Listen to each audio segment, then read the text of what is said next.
News 7 Tamil, பொறுப்பும் பொது நலமும். கால்ஃப் என்றாலே அனைவருக்கும் நினைவுக்கு வருவது டைகர் உட்ஸ் தான். கடந்த சில மாதங்களாக கால்ஃப் களத்திலிருந்து ஒதுங்கியிருந்த உட்ஸ் மீண்டும் கால் பதிக்க உள்ளார்.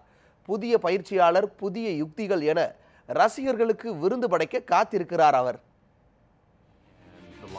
கால்ஃப் உலகில் பெயருக்கு ஏற்றவாறே கொடிகட்டி பறந்தவர் டைகர் உட்ஸ் என்பதை யாராலும் மறுக்க முடியாது. கிரிக்கெட்டில் சச்சின் டெண்டுல்கருக்கு நிகரான பல்வேறு சாதனைகளுக்கும் டைகர் உட்ஸ் சொந்தக்காரராவார். 1975ஆம் ஆண்டு அமெரிக்காவில் பிறந்த டைகர் உட்ஸ் 1996ஆம் ஆண்டு கால்ஃப் உலகிற்குள் நுழைந்தார். அதிகபட்சமாக இதுவரை PGA டூரில் 79 பட்டங்களை வென்று சாதனை படைத்துள்ளார். கால்ஃப் மேஜர் சாம்பியன்ஷிப் பட்டத்தை 14 முறை வென்று சாதனை நிகழ்த்தியுள்ளார்.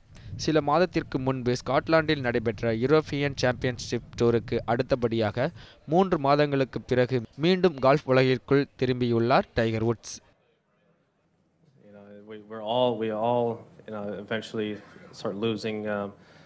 இளமையில் உள்ள சில சந்தோஷங்களை அனைவரும் இழந்துதான் ஆக வேண்டும். அதே போலத்தான் ஒரு வீரராக இருந்து சில சந்தோஷமான தருணங்களை நானும் இழந்துள்ளேன். புதிய பயிற்சியாளரிடம் புதிய யுத்தியுடன் களமிறங்க காத்திருக்கிறார் டைகர் உட்ஸ்.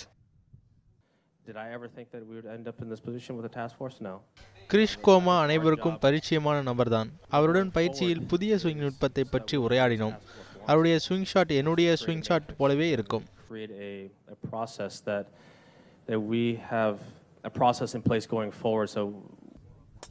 மீண்டும் கால்ஃப் களத்தில் டைகர் உட்ஸை காண ரசிகர்கள் மிகுந்த ஆர்வத்துடன் எதிர்பார்த்து காத்திருக்கின்றனர்.